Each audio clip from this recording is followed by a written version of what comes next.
최신 경제 소식을 빠르고 친절하게 전해드립니다. 네, 오늘 경제 이슈는 허준영 서강대학교 경제학부 교수와 함께 짚어보겠습니다. 어서 오십시오. 네, 어서 오십시오. 자, 지금 업계에서 굉장히 핫한 주제죠. 라인 야후 이야기부터 해보겠습니다. 자, 일본에서는 이 라인이 국민 메신저로 불리는데 거의 1억 명 가까이 쓴다고 하더라고요. 왜 이렇게 라인이 인기를 끈게 된 건가요? 제가 한 2000년대 중반쯤에 일본어를 열심히 공부한 적이 있는데 그때 굉장히 신기했던 게 일본에서 문자를 보낸다는 걸 메일을 보낸다고 얘기하더라고요. 그래서 제가 그걸 왜 메일을 보낸다고 얘기하지라고 생각을 해봤는데 알아보니까 사실은 통신사가 다르면 문자를 보낼 수도 없고요. 그리고 문자를 보내는 것도 같은 통신사끼리라도 굉장히 비싸고요.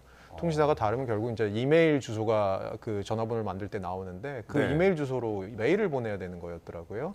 그래서 일본인들은 그 당시에 우리는 문자 한 30분만 답장이 없어도 굉장히 곤혹스럽잖아요. 네. 그 당시에 뭐 하루 이틀 정도 걸리는 경우도 많았다고 그런 얘기를 하더라고요. 결국 그런데 2011년에 이제 동일본 대진이 터지면서 서로 뭐 안부를 묻는 전화가 폭주하면서 또 전화는 안 되고 이러다 보니까 트위터 같은 이제 SNS를 통해서 또 서로 안부를 묻고 이런 일들이 벌어지니까 여기서 착안을 해서 네이버에서 이제 그 라인을 만들기 시작했고요. 이것이 한 2019년쯤에 조금 현지화 전략의 일환으로 이게 이제 소프트뱅크라는 일본 회사랑 합병을 하면서 이제 현재 라인이 되어서 일본인들의 전체 한 10명 중에 9명 정도가 쓰고 있다고 하더라고요. 굉장히 큰 메신저가 된 거죠. 네. 이번 사안이 일본 측의 지분 재검토 요구를 하면서 발발된 사안이잖아요. 그동안 어떤 일이 있었던 겁니까? 그러니까 이렇게 순항을 하고 있다가 작년 11월에 이제 개인정보 유출 사태가 좀 벌어졌습니다. 우리나라에서도 뭐 개인정보 유출이 좀 종종 일어나서 이제 뭐 문제가 된 적도 있잖아요. 그런데 개인정보 유출이 일어났고 개인정보 유출이 한 뭐 보니까 한 51만 건, 뭐 전화번호나 뭐 이름이나 직업이나 이런 것들이 이제 유출이 된 것 같습니다. 그래서 여기에 대해서 이제 저희가 조금 봐야 될 게 지분 구조를 좀 봐야 되는데요. 이 라인 글은 야후 라인은 사실은 여기서 이제 그 네이버랑 소프트뱅크가 50%씩 정확히 50%씩 지분을 갖고 있고요. 그리고 이 야후 라인이 이제 이 라인 서비스를 지금 갖고 있는 그런 시스템인데 어떻게 보면 저희가 사실 석유를 생각할 때 예전에 우리 사회의 자원이 어떻게 큰 경제적 자원이 석유였다고 한다면 최근 들어서 그런 얘기 하시는 분들 많으시거든요. 다음 세대의 자원이라는 건 결국 데이터다. 그리고 그 데이터를 석유로 비유한다면 석유가 나오는 유전은 결국 어디냐? 플랫폼이다. 라는 거죠. 그러니까 이 사실은 메신저라고 하는 것은 일본인들 그 사용자들의 그 매일매일의 생활이 거기 담겨 있는 거고 생활 패턴이나 모든 것들이 소비 습관도 담겨 있는 거고 굉장히 큰 메시지 데이터가 되는 건데요. 결국 이 부분들에 있어서 일본 정부가 사실은 거기에 대해서 그러면 이렇게 개인정보가 유출됐으니까 이거에 대해서 앞으로 조금 보안을 좀 강화해 주세요라고 얘기도 할 수 있는데도 불구하고 거기다 마치 경영권 내놔, 너네 경영권 내놓고 떠나라고 얘기하는 일이 벌어지는 거고요. 왜 그렇게 됐는지를 생각해 보면 아까 제가 말씀드린 대로 데이터라고 하는 이 소중한 자원, 결국은 이제 경제 안보랑도 관련이 있을 수 있는 이 자원을 절반을 지분을 한국 회사가 갖고 있는 이 시스템에 두고 뭐 볼 수 있는 것이냐라는 것에 대한 이슈가 분명히 있을 것이라는 거죠. 그런 측면에서 이제 최근에 지분에 대한 얘기들까지 일본의 행정지도, 총무성의 행정지도로 나오게 된 것입니다. 사실 지금 이제 네이버와 소프트뱅크가 딱 50대 50을 가지고 있으니까 한 주만이라도 매각하면 경영권이 이제 넘어가는 거잖아요. 이렇다 보니까 지금 국민들의 시선이나 내부에서도 13년 동안 키운 기업을 이제 일본한테 그냥 넘기는 거 아니냐 이런 우려의 시선이 크다 보니까 좀 고민도 많을 것 같은데 앞으로 대응할 수 있는 시나리오들 어떤 것들이 있을까요? 그러니까 지분을 네이버 입장에서는 팔 것이냐 말 것이냐, 팔면 얼마나 팔 것이냐의 이슈가 저는 있을 것 같고요. 지금 앵커께서 말씀해 주신 대로 전량을 매각하는 방식이 하나 있고 일부만 파는 방식이 있는데 이 두 방식이 경영권 입장에서는 동일합니다. 50대 50이기 때문에 현재 지분이 좀만 넘어가더라도 경영권은 소프트뱅크 쪽으로 넘어가게 되고요. 이미 이사회 구조를 보면 5명의 이사회 이사가 있는데 그중에 3명이 소프트뱅크 쪽이고 2명이 네이버 쪽이어서 이미 이사회 구조는 소프트뱅크 쪽으로 넘어가 있는 상태입니다. 여기서 지분까지 넘어가게 되면 아무래도 이제 그 경영권을 소프트뱅크에 넘기는 일이 되게 될 것 같고요. 그래서 전부 매각할 거냐, 일부 매각할 거냐, 아니면 아까 제가 잠깐 말씀드린 대로 지분은 현상 유지하면서 일본 정부에다가 우리가 보안 수준 같은 것들을 앞으로 조금 더 유의하고 강화하겠다라고 얘기할 거라고 하는 방식도 있지만 이 방식 같은 경우는 지금 일본에서 받아들이지 않을 것 같다라는 관측이 우세한 상황입니다. 네, 이 소프트뱅크 측은 지금 적극적인 반면에 우리 정부도 어떤 부당한 이익을 받지 않도록 또 대응을 해야 될 것 같습니다. 다음 주제로 한번 넘어가 보겠습니다. 집값이 다시 꿈틀대면서 은행권 가계대출도 지금 사상 최고치를 기록했다고요? 네, 맞습니다. 지금 은행권 가계대출이 올 들어서 계속해서 증가하고 있는 상황인데요. 네. 보면 뭐 2022년, 23년, 24년에 1월부터 4월까지 그러니까 전체를 보면 22년 같은 경우는 줄었고요. 은행권 가계대출이. 네.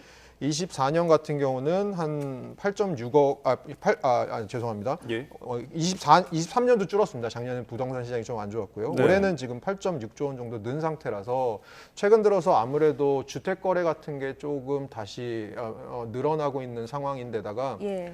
정책 금리를 이렇게 보전해 주는 게 있습니다. 그러니까 뭐냐면 정책 금리 같은 것들을 풀 때 정부에서 하는 게 아니고 은행에서 하게 해주고 정책 금리랑 은행 금리 사이의 차이만큼을 보전해 주는 2차 보전이라는 게 있는데요. 이게 최근에 은행권에서 또 정책 금리 상품으로 많이 나갔습니다. 이런 것들이 전반적으로 이 은행권의 가계대출 증가세에 조금 영향을 미친 것으로 보입니다. 전반적으로는 부동산 시장이 네. 매매, 특히 주택 매매가 조금 증가하고 있는 부분이 큰 이유인 것 같습니다. 예, 대출 중에서도 지금 이제 부동산 관련해서 대출을 짚어주셨는데 사실 최근 고물가의 고금리에 가계대출 좀 어려워지다 보니까 분할형 대출이라고 해서 보험 약관 대출이나 보험을 직접 해지하거나 뭐 카드론 대출 이런 것까지 나타나더라고요. 지금 아무래도 가계 경계 어떤 경제에 좀 경고등이 들어왔다 이렇게 볼 수 있을까요?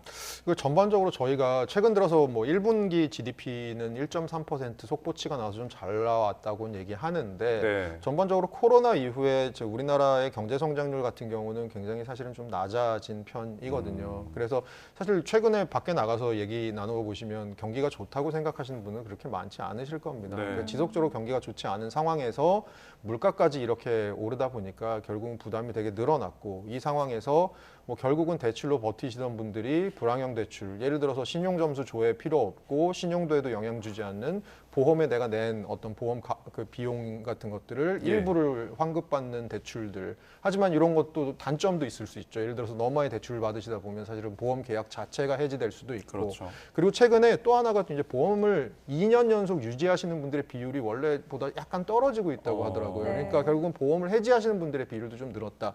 네. 이런 것들을 생각해 보면 전반적으로 카드론, 보험사 대출, 아니면 보험 해지율 이런 것들을 보면 전반적으로 서민들의 삶들이 계속해서 팍팍해지고 있는 것이 아닌가라는 생각을 하고 있습니다. 네, 알겠습니다. 알겠습니다.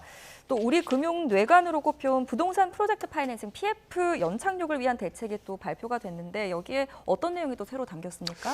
뭐 여러 가지 내용이 담겼는데 우선은 그 평가 대상을 좀 확대했습니다. 그러니까 저희가 병을 진단할 때 병을 진단하는 범위를 좀 늘린 거라고 보시면 됩니다. 대상을 확대한 네, 대상을 거죠. 확대한 거죠. 원래는 뭐 CT만 찍었는데 MRI까지 하거나 이런 식으로 대상을 확대해서 원래는 본 PF라고 하는 거랑 브릿지론이라고 뭐 토지 구입이나 준공까지 들어가는 이런 거에만 대상을 했었는데 여기다가 뭐 금융사들이 토지담보대출이나 채무보증 해주는 것까지 우리가 좀 검사를 해보겠다라는 거고 새마을금고도 조금 검사를 해보겠다 이런 거고요.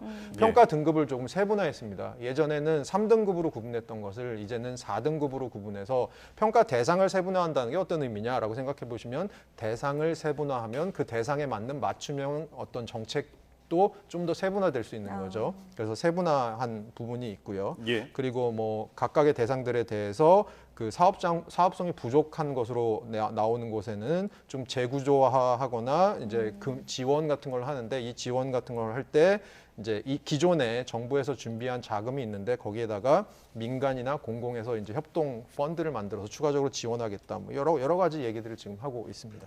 알겠습니다.